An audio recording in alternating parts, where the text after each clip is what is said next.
नमस्कार, वायर संवाद के इस अंक में आपका स्वागत है। इस बार हम भारतीय जनता पार्टी और राष्ट्रीय स्वयंसेवक संघ के अंतर संबंधों पर चर्चा कर रहे हैं। संघ का यह दावा रहा है कि वह विशुद्ध रूप से एक सांस्कृतिक संगठन है, राजनीति से इसका कोई लेना देना नहीं है। लेकिन हम जानते हैं कि भाजपा के 2 प्रधानमंत्री संघ के प्रचारक रहे हैं। भाजपा के कई बड़े नेता और मंत्री संघ की शाखाओं से आए हैं और हम यह भी जानते हैं कि संघ की शाखाएं भाजपा को एक वैचारिक भूमि देती रही हैं। लेकिन इसके बावजूद दोनों संगठनों के बीच में तनातनी चलती रही है। इस तनातनी का दौर पिछले दिनों फिर देखने को मिला, जब भाजपा अध्यक्ष जेपी नड्डा ने इन चुनाव के बीच में कहा कि अब हमें संघ की ज़रूरत नहीं, अब हम सक्षम हो चुके हैं। और इसके कुछ समय बाद जब भाजपा को पूर्ण बहुमत नहीं मिल पाया, संघ के सरसंघ चालक मोहन भागवत ने कह दिया कि सेवकों को अहंकार शोभा नहीं देता है। तो इन दोनों संगठनों के बीच में आज संबंध कहां पहुंच गए हैं और इन संबंधों का भारतीय राजनीति पर क्या असर पड़ेगा, इस पर चर्चा करने के लिए हमारे साथ 2 मेहमान हैं जिन्होंने संघ को करीबी से देखा है। ये आम चेयर क्रिटिक नहीं हैं। धीरेन्द्र झा और राहुल देव, आप दोनों का स्वागत है। तो धीरेन्द्र जी, सबसे पहले आपके पास आता हूं मैं। आपने बड़ा लंबा लेख लिखा था कुछ साल 1.5 साल पहले, भागवत एक्लिप्स्ड। आपने लिखा था कि मोहन भागवत किस तरह से नरेंद्र मोदी के कार्यकाल में अंधेरे में धकेल दिए गए हैं। तो भागवत का जो हालिया वक्तव्य है, क्या उस अंधेरे से बाहर आने की प्रक्रिया है? ये जो वक्तव्य है इनका हाल का, ये मैं पूरी तरह से अंधेरे से बाहर आने का प्रक्रिया है ऐसा मानना मेरे लिए मुश्किल लग रहा है। ये वक्तव्य अगर उस समय आया होता, बेसिकली ये किन चीज़ों के बारे में बात कर रहे हैं? ये बात कर रहे हैं मणिपुर के बारे में, ये बात कर रहे हैं इलेक्शन में जो डेकोरम नहीं मेंटेन किया गया उसके बारे में बात कर रहे हैं। हाँ ना, मणिपुर काफ़ी समय से जल रहा है और अगर ये पहले बोलते तो हम मानते कि शायद ये उससे बाहर आने की कोशिश कर रहे हैं। लेकिन ये बोले कब? 240 के बाद। तो शायद इनको तब भी लग रहा था, अभी तक 240 आने से पहले तक, कि इस आग से बीजेपी को इलेक्टोरल फायदा होगा। हुआ क्या? मणिपुर में दोनों सीट कांग्रेस जीत गई, बीजेपी हार गई दोनों सीट। तो सारे आग तो अच्छे नहीं होते हैं। जिस आग से पॉलिटिकल फ़ायदा नहीं मिले, जिस आग से पॉलिटिकल डिविडेंड नहीं मिलता है, उस आग के साथ प्रॉब्लम है, उस आग को बुझा देना चाहिए। तो अब जो ये बोल रहे हैं, इसको हम इस रूप में देखते हैं कि एक ओवरऑल स्ट्रैटेजी का एक हिस्सा के रूप में हम देखते हैं। अगेन दूसरा उदाहरण ले लीजिए। इलेक्शन में डेकोरम को मेंटेन नहीं किया गया। इतना वेग लैंग्वेज में क्यों बोल रहे हैं भागवत जी? जब मोदी जी डेकोरम को तोड़ रहे थे कैंपेन के दौरान, जब वो मुसलमान और मंगलसूत्र इन सब चीज़ों की बातें कर रहे थे, उस समय तो चुप्पी साधे रखा इन्होंने। और अभी भी जब बोल रहे हैं, इनके पास साहस नहीं है ये बोलने का कि मोदी जी ने डेकोरम तोड़ा। राहुल देव जी, क्या आपको लगता है कि उनको थोड़ा पहले बोलना चाहिए था? ये पहले बोलते तो बेहतर होता। पहले बोलते तो चुनाव हमारा शायद थोड़ा स्वच्छतर होता और उनको इस शिकायत का मौका शायद कम मिलता। और मुझे लगता है कि सब कुछ मतलब थोड़ा सा उससे लाभ भी होता। लेकिन धीरेन्द्र जी की इस बात में कुछ दम हो सकता है कि उन्होंने ये तब बोला जब अपेक्षा के अनुरूप बीजेपी को सीटें नहीं मिली, और जब वो अपेक्षा के अनुरूप शक्तिशाली नहीं, कमज़ोर सिद्ध हुई है। लेकिन मैं समझता हूँ कि उन्होंने फिर भी जो कहा है, जो बातें कही हैं, उनको हमें देखने की एक दूसरी दृष्टि भी हम अपना सकते हैं कि जो कहा है वो अपने आप में क्या है और उस मूल्यवान है कि नहीं, उसका अर्थ क्या है। तो मैं तो उनके इस वक्तव्य का स्वागत करता हूँ, ये कहते हुए कि भाई इससे पहले अगर वो बोलते तो इसका कुछ व्यावहारिक लाभ देश को मिलता, चुनाव प्रक्रिया को मिलता, और उसमें मर्यादाओं का शायद उतना उल्लंघन नहीं होता। और वो ये क्यों नहीं बोल पाए या क्यों नहीं बोलना उन्होंने तय किया, ये वही बता सकते हैं, हम लोग केवल अनुमान लगा सकते हैं।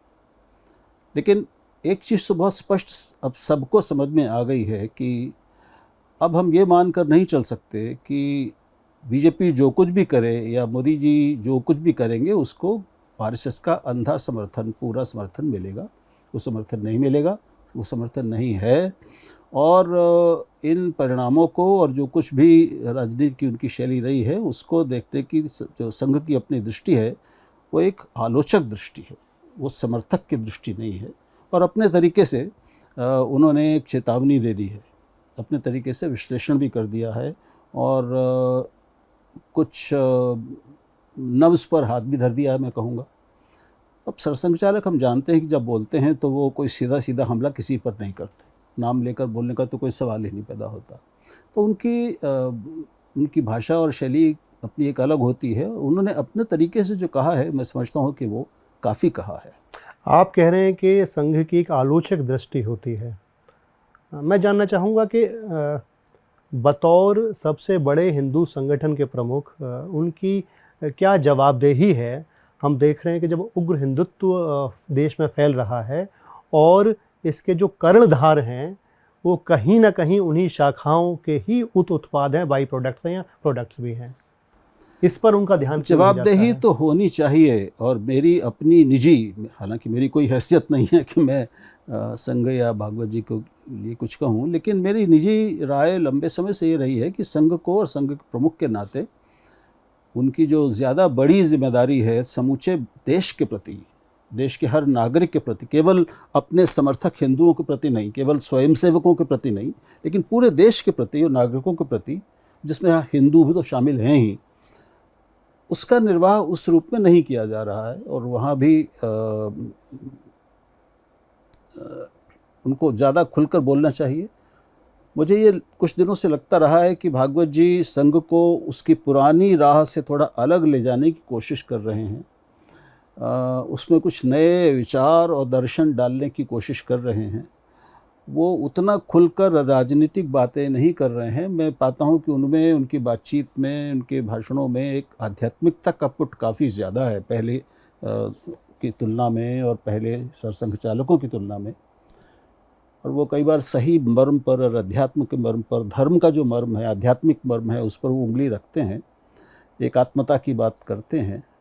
तो इस भाषण में भी उन्होंने मुसलमानों को लेकर, दूसरे लोगों को भी बात, उनको थोड़ा गंभीरता से लिया जाए तो वो बहुत अच्छी बातें हैं। लेकिन ये बात सही है कि उनके अपने अनुयायियों में, उनके स्वयंसेवकों में, शाखाओं से निकलने वाले जो युवा पीढ़ी है, उनमें हिंदुत्व को लेकर, धर्म को लेकर और इन सारे तमाम मुद्दों को लेकर जो एक जो सोच है, जो उनकी भावनाएं जिस तरह की हैं, जो उग्रता है, उसको वो बदल नहीं पा रहे हैं। कोशिश कर रहे हैं लेकिन वो बदल नहीं पा रहे हैं। बदलना चाहिए और उनकी सबसे बड़ी जवाबदेही और जिम्मेदारी ये है कि मैं मानता हूँ। धीरेन्द्र, अक्सर हम सुनते हैं पिछले कुछ एक वर्षों से कि मोहन भागवत का संघ गोलवलकर का संघ नहीं है, देवरस का संघ नहीं है, ये कि सुनने में आता है। और उसी तरह से उसी की कोरोलरी है कि मोहन भागवत गोलवलकर नहीं है, उनसे आगे हैं, उनसे भिन्न है। आप बतौर संघ के अध्येता, संघ के रिपोर्टर, किस तरह से इस प्रस्तावना को देखते हैं? मुझे दिक्कत होता है इस बात को मानने में। सवाल ये है, गोलवलकर का संघ क्या था? गोलवलकर का संघ को समझने के लिए जो सबसे बेहतरीन तरीका है वो ये है कि गोलवलकर का जो किताब था 1939 वाला, वी और आवर नेशन डिफाइंड, जिसको उन्होंने 1963 में बोला कि ये राष्ट्र मीमांसा, जो बाबा राव सावरकर, विनायक सावरकर के बड़े भाई थे, उसका एब्रिज ट्रांसलेशन है। बाद में 1963 में उन्होंने कहा, और जब मैंने कंपेयर किया दोनों को तो मैंने पाया कि गोलवलकर झूठ बोल रहे थे। बिल्कुल एब्रिज ट्रांसलेशन नहीं है, वो उनका अपना फॉर्मुलेशन है जो भी उसमें दिया हुआ है आइडिया। और वो आइडिया संघ के आइडियोलॉजी का एक इम्पॉर्टेंट हिस्सा बन गया। क्या था वो? संघ का आइडियोलॉजी रूटेड है सावरकर के हिंदुत्व, जो एसेंशियल्स ऑफ हिंदुत्व, जो उन्होंने 1923 में जो किताब लिखा था, जिसमें बेसिकली हिंदूज़ को यूनाइट करने की बात की गई थी अगेंस्ट मुस्लिम्स। ये ज़मीन जो है, भारत की भूमि जो है, वो उसको पवित्र भूमि के रूप में, पुण्य भूमि के रूप में हिंदूज देखता है, तो हिंदूज का ही इस पे कंट्रोल होना चाहिए। यहाँ तक आप देखेंगे कि वी ने इस आइडियोलॉजी, संघ के इस आइडियोलॉजी में काफ़ी नए डिटेल्स ऐड किए, और जो इम्पोर्टेंट उसका मुद्दा था वो ये कि जो नॉन हिंदूज़ हैं, खास करके मुस्लिम्स, उनके साथ कैसा बर्ताव होगा, उनके सिटीजनशिप राइट्स को लेके उसमें बात की गई है ना। ये गोलवॉलकर का संघ था। भागवत का संघ क्या है? भागवत का संघ जब आप देखेंगे तो आपको देखना होगा कि जब गोलवॉलकर के एक फॉलोअर नरेंद्र मोदी, जिन्होंने अपने किताब ज्योतिपुंज में जो सबसे बड़ा चैप्टर लिखा है वो गोलवॉलकर के ऊपर लिखा है, और काफ़ी ज़्यादा महिमा मंडन करते हुए लिखा है, उनका प्राइम मिनिस्टरशिप और गोलवॉलकर का संघ दोनों को मिला के देखा जाना चाहिए। क्योंकि मेरा पर्सनली मानना है कि संघ परिवार जो है वो एक हाइड्रा की तरह का स्ट्रक्चर है, जिसमें बॉडी के लेवल पे डिस्टिंक्शन करना मुश्किल है। डिस्टिंक्शन सिर्फ आप लीडरशिप के लेवल पे कर सकते हैं, बॉडी के लेवल पे सब एक है। और उसका फॉलोअर प्रधानमंत्री हैं। अब आप देखिए कि पिछले 10 साल में जो हुआ, चाहे वो लिंचिंग है, सीरीज ऑफ लिंचिंग्स मुस्लिम्स का, या फिर मुस्लिम्स के ऊपर वायलेंट अटैक्स काउ प्रोटेक्शन के नाम पे, लव जिहाद के नाम पे, या फिर गवर्नमेंट का एटीट्यूड। गवर्नमेंट का काम था वैसे लोगों को के ऊपर कार्रवाई करना, लेकिन गवर्नमेंट उनके लिए एक इम्प्यूनिटी का क्लाइमेट बना रही थी, साथ ही हिंदू मेजॉरिटेरियन एजेंडा को आगे बढ़ा रही थी, जैसे सिटीजनशिप अमेंडमेंट एक्ट। तो बेसिकली आप जिस सेक्शन को गोलवॉलकर के संघ में बोला गया कि उनके सिटीजनशिप राइट्स को कर्टेल किया जाएगा, वो चीज़ तो हम इम्प्लीमेंट होते हुए देख रहे हैं। राहुल देव जी, ये संघ की जिम्मेदारी है या भाजपा की जिम्मेदारी है या दोनों की है? दोनों की है, संयुक्त जिम्मेदारी है। और जिम्मेदारी का जवाबदेही अब कुछ भी कह लें आप, क्योंकि अंततः भाजपा अपने मूल तत्व में तो संघ का ही एक उत्पाद है, उसी का एक हिस्सा है, उसका एक चेहरा है। तो एक सीमा के बाद दोनों को अलग नहीं किया जा सकता। मेरा ये मानना है कि धीरेन्द्र जी को लगता है कि कोई अंतर नहीं है, लेकिन कोई भी जीवित और जीवंत चीज़ जो होती है वो बदलती है। हम और आप भी बदलते हैं, संगठन भी बदलते हैं, विचार भी धीरे धीरे बदलते हैं। जो जितना बड़ा होता है उसको बदलने में उतना ही समय लगता है, वो बदलाव धीमा होता है, ये तो आप स्वीकार करेंगे। छोटी चीज़ के लिए, चाहे वो चिड़िया हो, उसके लिए दिशा बदलना बहुत आसान है। बाज के लिए, चील के लिए दिशा बदलने में उतना समय, उसको समय और जगह, स्थान ज़्यादा लगता है। तो मुझे कम से कम ऐसा लगता है, मैं संघ में रहा हूँ बहुत, मैंने तो आँख उसमें खोली है। एक बुनियादी चीज़ तो मुझे नहीं लगती कि वो बदली है, वो जो शायद धीरेन्द्र जी भी सहमत होंगे, वो है एक मुसलमानों और इस्लाम के प्रति एक द्वेष और उनको शत्रु की तरह देखना। ये जो शत्रुभाव है, यही मेरे लिए संघ से को लेकर सबसे बड़ी समस्या है। वो एक छोटी खैर निजी बात है, लेकिन वो नहीं बदला है।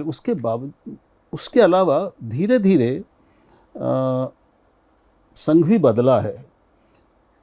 हम जानते हैं कि जब कोई भी संगठन हो, उसके शिखर पर जो नेता, जो शीर्ष पर नेता पहुंचता है, उसके अपने व्यक्तित्व और विचारों के अनुसार संगठन भी थोड़ा बहुत बदलता है। वरना तो ये मानना होगा कि कुछ बदलता ही नहीं है, जड़ है संगठन। तो जड़ तो न तो संघ जड़ है, न देश जड़ है, न हम और आप जड़ हैं, हम भी लगातार बदल रहे हैं। तो हेडगेवार के समय जो संघ था वो गोलवलकर के समय नहीं था, उनके समय जो संघ था वो देवरस के समय नहीं था, फिर रज्जू भैया आए, जितने लोग आए। आप मुझे एक एक बातें या दो बातें बताएं जिससे हम ये एकदम डिस्टिंग्विश कर सकें। मतलब एक आप ये सब देखिए, बतौर संघ पत्रकार एक दिक्कत ये होती है कि रेटोरिकल के स्तर पर तो हम कह सकते हैं कि बदल रहा है, लेकिन वो कहाँ बदल रहा है जब हम देख रहे हैं। आपने खुद कहा कि मुस्लिम द्वेष बना हुआ है ज्यों का त्यों। अनुयायियों में। हाँ, परिवर्तन कहाँ आया है फिर?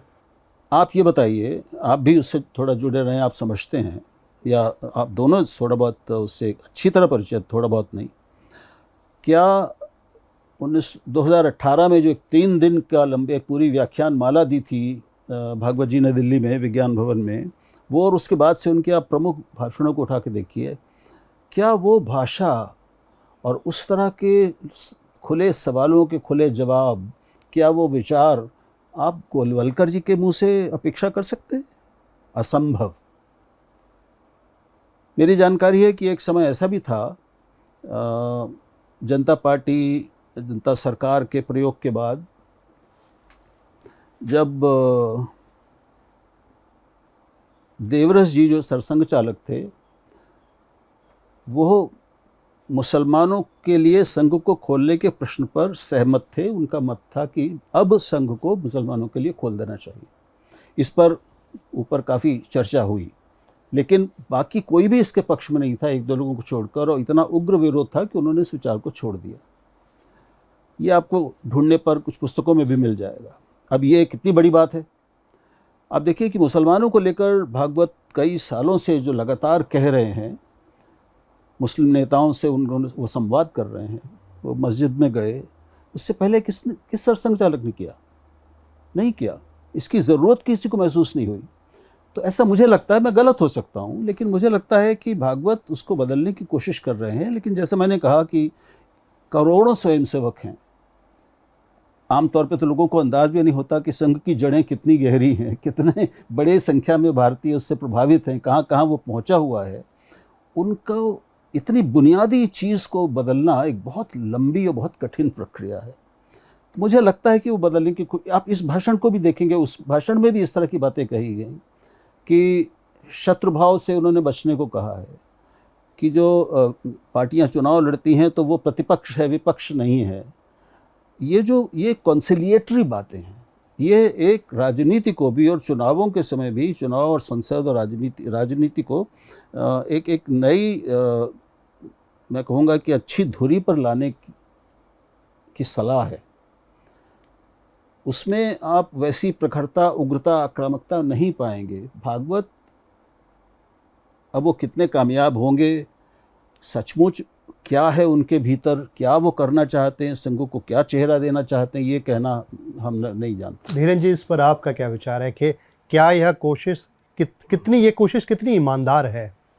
ईमानदारी एक शब्द है जो कि मुझे हमेशा, जब भी हम संघ पे कोई भी डॉक्यूमेंट देख रहे होते हैं, क्योंकि हम आर्काइवल जर्नलिज्म करते हैं, तो जनरली संघ से जुड़ा हुआ आर्काइवल रिकॉर्ड्स लगातार देखते रहते हैं।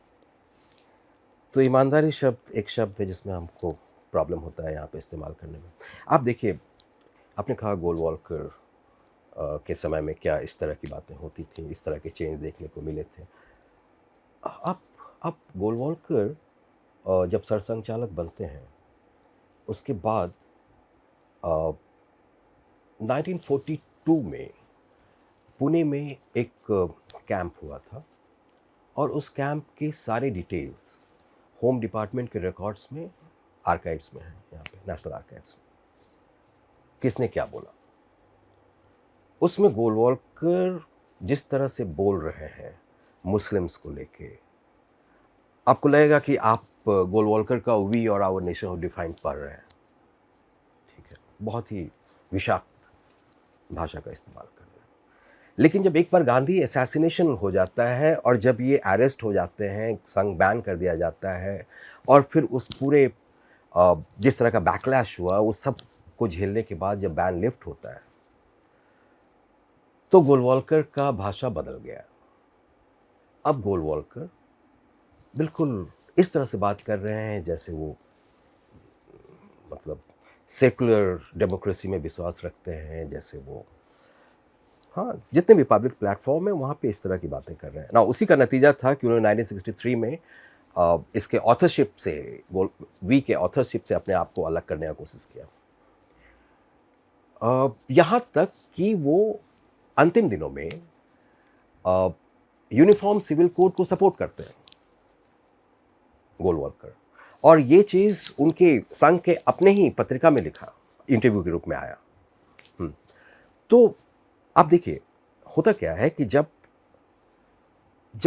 ये इनके पास पावर आ जाता है, या जब इनके पास, संघ के पास किसी चीज़ का खतरा नहीं होता है, जैसे इंडिपेंडेंस से पहले या गांधी असैसिनेशन से पहले खुल के काम कर रहे थे, खुले हुए समय में या पावर जब उनके पास होता है तब वो एक तरह से बिहेव करते हैं, लेकिन जब वो प्रेशर में रहते हैं, जब वो पावर में नहीं रहते हैं, तब वो दूसरी तरह से बिहेव करते हैं। ये एक पहलू है। दूसरा पहलू है, और ये बात हम शुरू से देख रहे हैं, कि संघ के नेता, सरसंघ चालक बोलते क्या हैं और करते क्या हैं, दोनों में हमेशा जमीन आसमान का अंतर रहा है। ये जो, आप इसको हिपोक्रेसी बोल सकते हैं, आप इसको एम्बिग्विटी बोल सकते हैं। ये जो एम्बिग्विटी है, ये संघ परिवार का एक डिफाइनिंग फीचर। इसीलिए संघ परिवार हमेशा बोलेगा कि हम कल्चरल ऑर्गेनाइजेशन के आप देख रहे हैं, ऐसा कुछ और कह पिछले सकता 10 साल, हाँ अवश्य। धीरेन्द्र जी ये बताइए, कोई एक संगठन का नाम बताइए जिसके कहने और करने में अंतर नहीं। मैं इसलिए, देखिए हम ये नहीं बोल रहे हैं कि नहीं, कोई नहीं, है नहीं, क्या? एक मिनट, कोई हो सकता है? नहीं, मेरी बात सुनिए आप।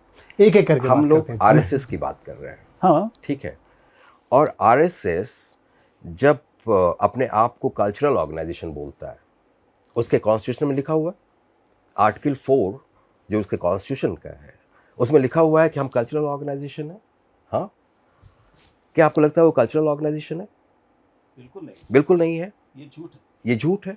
हाँ, अब हमको ये बतलाइए आप कि अगर ये झूठ है तो फिर आप भागवत के ये जो वक्तव्य है जिसको अभी आप डिफाइन कर रहे थे, इसमें आप उस एक बेनेवोलेंस क्यों देख रहे हैं? अब क्यों बस नहीं एक बस चतुर बस बस व्यक्ति इसका आप के सिर्फ डर का नतीजा देख धीरे रहे धीरे हैं? आप इसका एक उत्तर दें, फिर अगले विषय पर आते हैं, नहीं तो ये खिंचता जा रहा है। इसका आप, मुझे लग रहा है कि आप उत्तर देना चाह रहे हैं, बताएं। देखिए, एक चीज़ झूठ है तो बाकी हर चीज़ झूठ है। पहली बात तो ये बात सिद्धांततः गलत है, व्यवहारतः गलत है। मैं नहीं बोल रहा सब चीज। ठीक है। और मैं ये मानता हूँ कि संघ को ये कहना बंद कर देना चाहिए कि वो एक शुद्ध केवल सांस्कृतिक संगठन है। वो सीधे सीधे राजनीति में हस्तक्षेप करता है, राजनीति करता है, राजनीति को प्रभावित करता है, ये सबको पता है। इसलिए इस अब आडंबर की कोई ज़रूरत नहीं।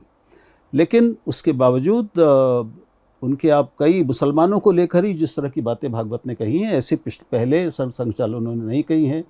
वो हिंदू नहीं है जो मुसलमान को बाहरी मानता है, इस तरह की बात संघ चालक के लिए कहना असामान्य है, ये सामान्य नहीं है।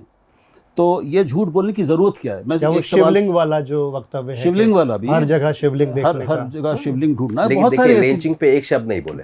बहुत सारी ऐसी आप ढूंढे जा सकते हैं। अगर इस सूत्र को देखेंगे तो मुझे दिखता है जो, तो मैं एक सवाल उठा रहा हूँ कि भाई जब संघ को नरेंद्र मोदी ने सत्ता के चरम शिखर पर पहुंचा दिया है, वो भी तीसरी बार, और अकेली सत्ता, अब उसको अब ठीक है इस बार गठबंधन है, लेकिन 303 सीटें दिलाना ये तो संघ के सपनों में की बात थी ना। परम वैभव जो है, राजनीतिक वैभव, नरेंद्र मोदी ने पहुंचा दिया। तो जब आपके पास चरम सत्ता आ चुकी है, तब सरसंघ चालक को ये सब कहने की ज़रूरत क्या है? ना कहेंगे तो कोई क्या कर लेगा? कौन उनसे पूछने वाला है कि आप ये क्यों नहीं कह रहे हैं? ज़रूरत नहीं है एक दृष्टि से, फिर भी वो कह रहे हैं। तो ये मुझे थोड़ा सा एक आशा की किरण दिखती है कि ये हो सकता है कि उनके मन में कुछ बदलाव हो, कुछ वो बदलना चाहते हो। अब हम चूँकि हमने अभी कहा कि संघ आलोचक की भी भूमिका निभाता है, आपने कहा, मैं एक और ऐतिहासिक घटना का उल्लेख करना चाहूँगा जो संयोग से फिर से भाजपा संघ और भागवत से जुड़ी हुई है।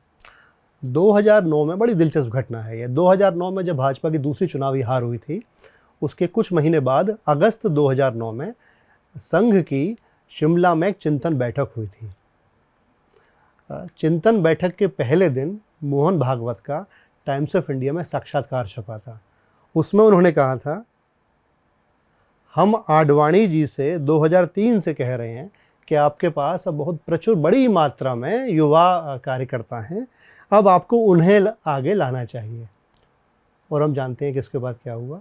उसके कुछ ही महीने बाद सुषमा स्वराज आडवाणी जी को हटाकर लीडर ऑफ अपोजिशन बन गई, और फिर राजनाथ सिंह की जगह नितिन गडकरी बन गए।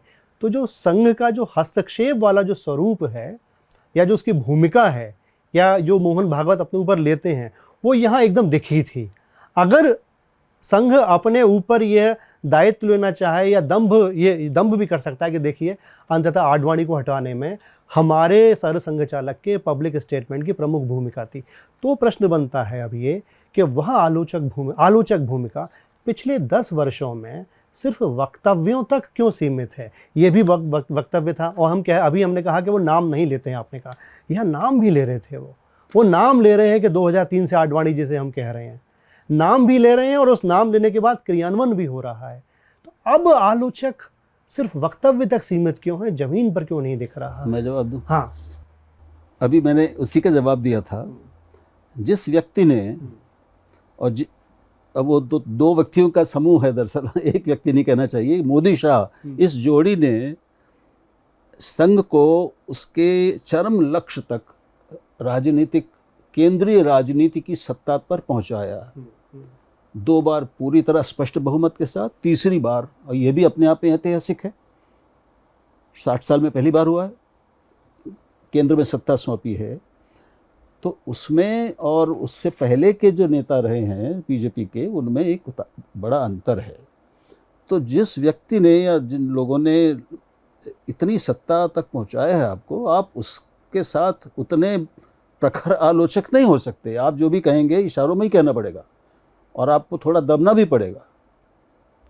ये मेरा उत्तर है।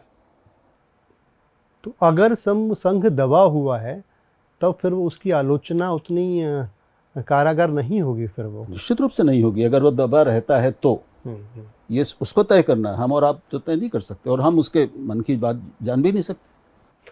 तो ये स्थिति जो बन रही है, क्योंकि उत्तरोत्तर जो आपने कहा मोदी शाह, हम सब जानते हैं कि वो मजबूत होते जा रहे हैं। इसके बाद भी ऐसा, इस 240 के बाद भी ऐसा हाल फिलहाल कोई संकेत नहीं है कि वह एक कॉन्सिलिएशन के मूड में आएंगे। कमज़ोर तो हुए हैं, लेकिन जो उनकी मुद्राएं हैं, आप देखेंगे भाजपा की वेबसाइट पर अभी भी लिखा हुआ था मोदी 3। मुद्रा पे मत जाइए, ये तो पोस्चरिंग है।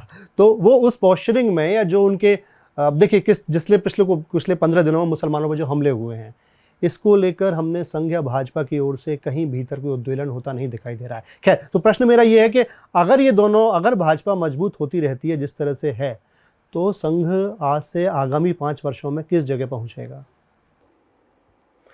देखिए, पिछले 10 साल में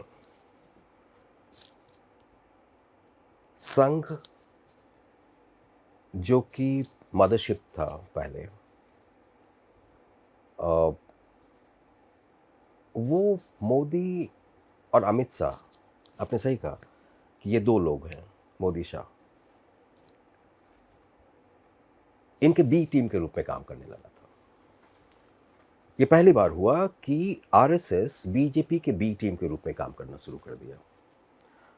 होता ये था, इन 10 सालों में आप देखेंगे कि बेसिकली बीजेपी अपनी ज़रूरत, मतलब मोदी साहब अपने ज़रूरत को इनको बताते थे और ये उसको पूरा करते थे। चाहे ग्राउंड पे काडर भेजने का बात हो, बूथ के लेवल पे, या फिर उन इश्यूज़ को रेज करने का सवाल हो जिन इश्यूज़ से बीजेपी को पॉलिटिकल फ़ायदा लेना था।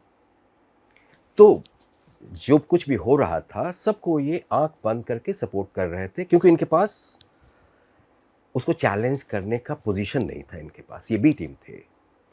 अब जब बी टीम के रूप में 10 साल ये रह गए, तो इसके बाद मेरा मानना है कि ये बहुत मुश्किल है आज के डेट में।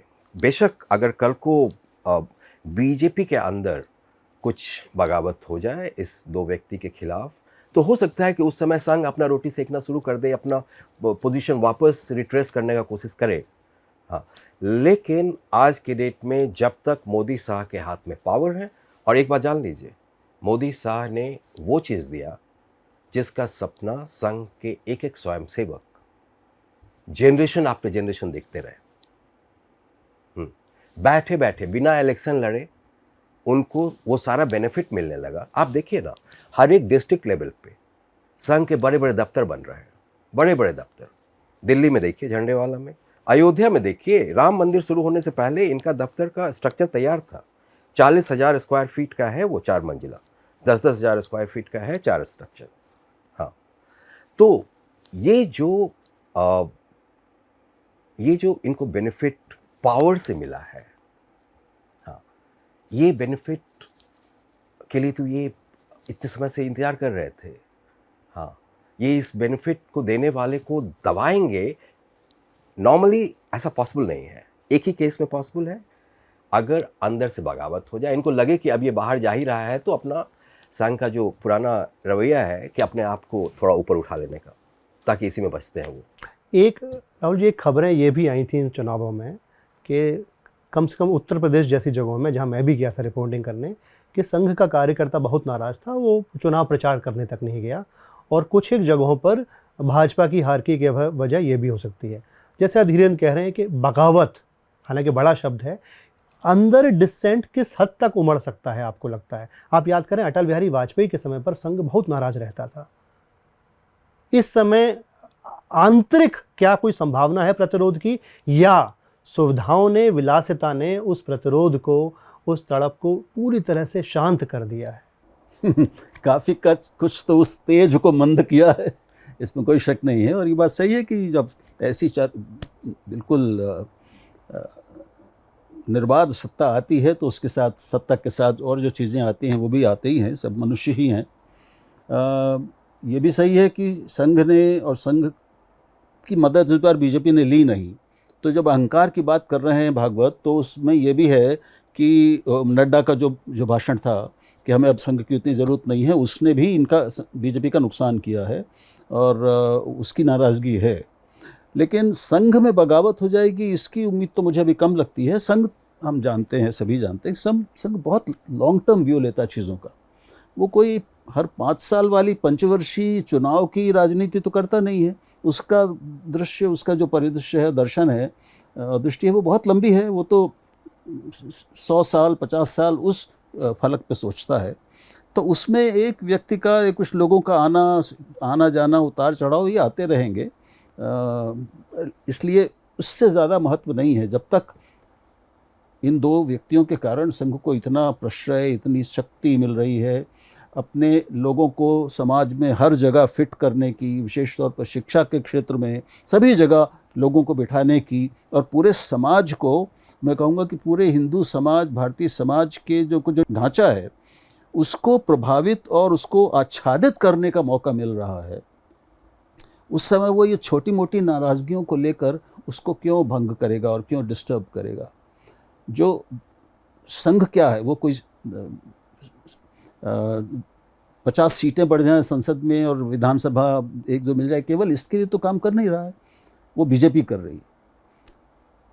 तो जो जहाँ तक उसके उस लॉन्ग टर्म विजन में कोई सरकार, कोई जोड़ी, कोई व्यक्ति, पार्टी, बीजेपी, ये जिस हद तक सहायक होगी वो साथ रहेगी। जब उस विजन को नुकसान पहुंचने लगेगा गंभीरता से, तब मुझे लगता है कि कुछ ज़्यादा गंभीर स्थितियां पैदा होंगी और तब चीज़ें हिलने लगेंगी। बीजेपी में विद्रोह हो सकता है, हम देख रहे हैं कि लोगों ने खुल के बोलना शुरू कर ही दिया है।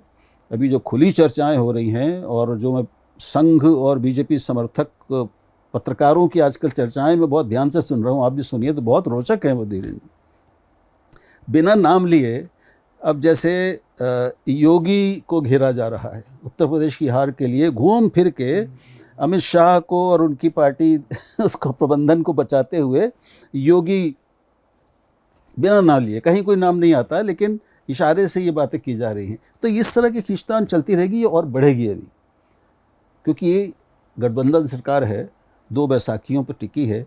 वो बैसाखियाँ भी जड़ नहीं हैं, सजीव हैं। तो कुछ ना कुछ अब ये हलचल चलती रहेगी, खींचतान चलती रहेगी। और अंतिम बात मैं कहना चाहता हूँ कि जहाँ तक राजनीतिक सत्ता का प्रश्न है, मुझे लगता है कि हिंदूवादी राजनीति और हिंदुत्ववादी राजनीति की सत्ता का शिखर अब उसने छू लिया है। अब इससे ऊपर वो नहीं जा सकती, अब उसको नीचे जाना है।